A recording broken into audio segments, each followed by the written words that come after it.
Well, we're at the fire again. Today, Saturday night. Got a really big fire going here. What should we talk about tonight? Let's see.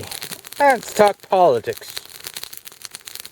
Canadian politics between Conservative Party, Liberals, NDP, Green, and whatever the hell else out there.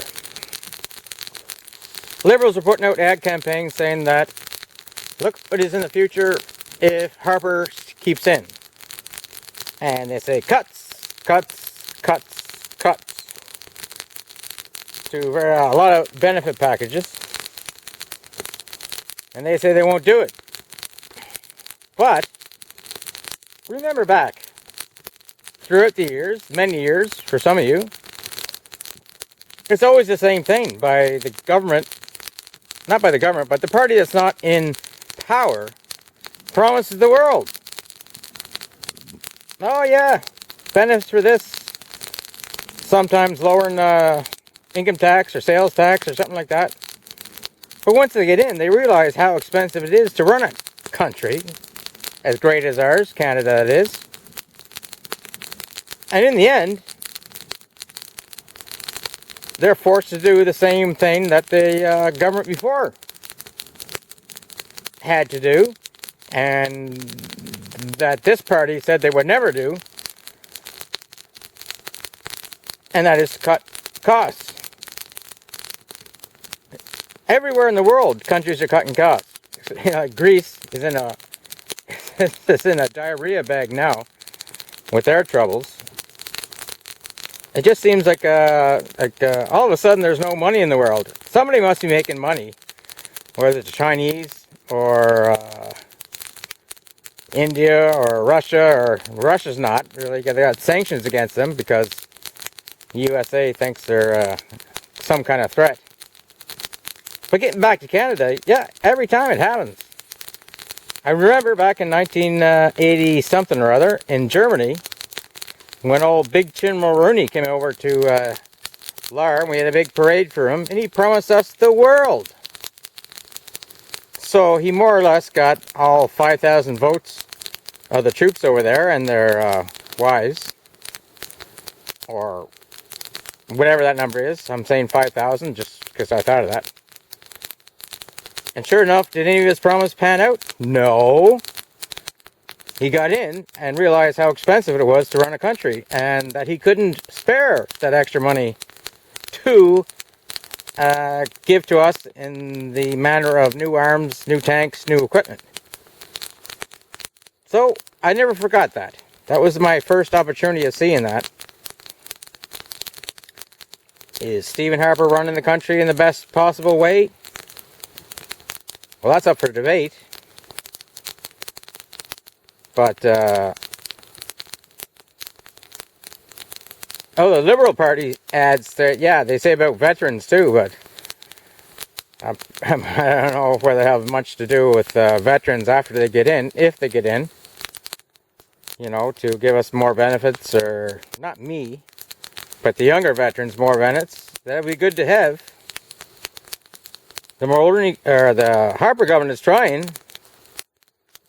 Every couple of weeks or something like that, they proudly announce another system that's supposed to be better for veterans to get their allowances and disability payments. It never really seems to make much of a change. And I doubt it will if the Liberals get in, or God forbid the NDP. So anyway, I thought I'd just talk about that. I voted for Harper in the last election, or PC, or whatever like that, just because I thought that he was making the hard choices to make the country survive, cutting costs here and there.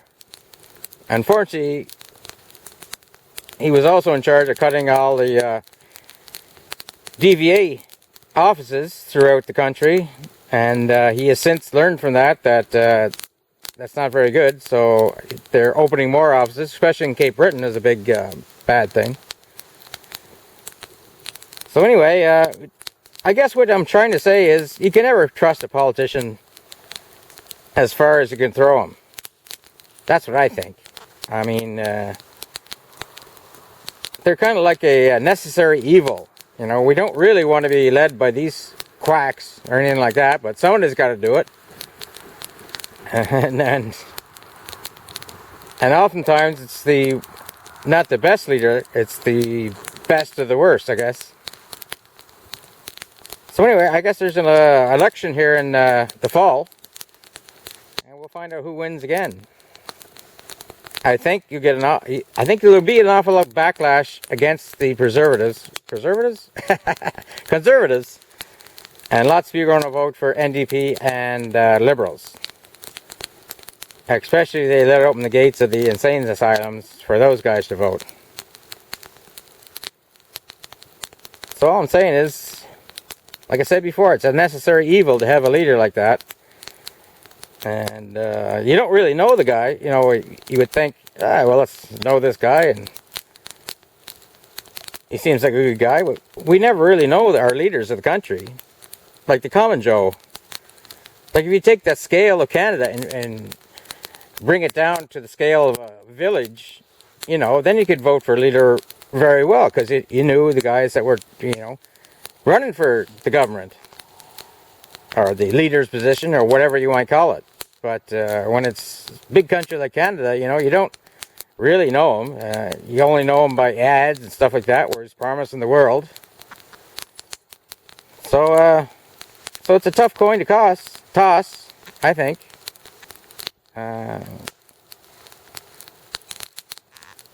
I'll be voting for PC again this fall, just because I think that he's doing all right, and he's pissing off a lot of liberals and people that think they deserve more and more and more. Well, guess what? There's not more and more to give to you people.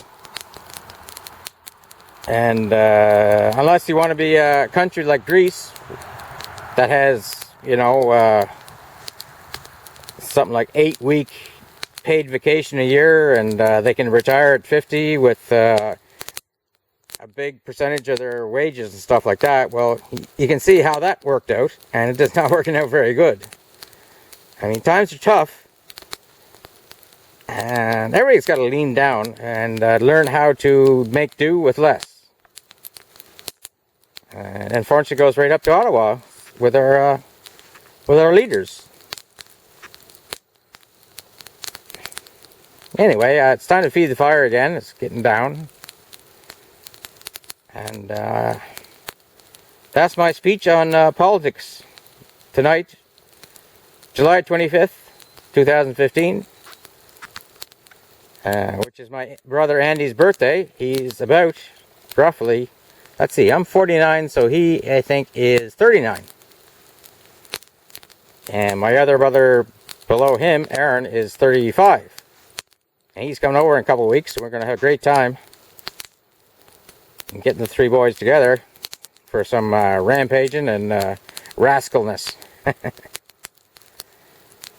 Anyway, I'm going to cut you off now. That's just some points to think about. And if I think of anything else brilliant, I'll turn the camera back on after I spruce up the fire. So thanks. And Chris out.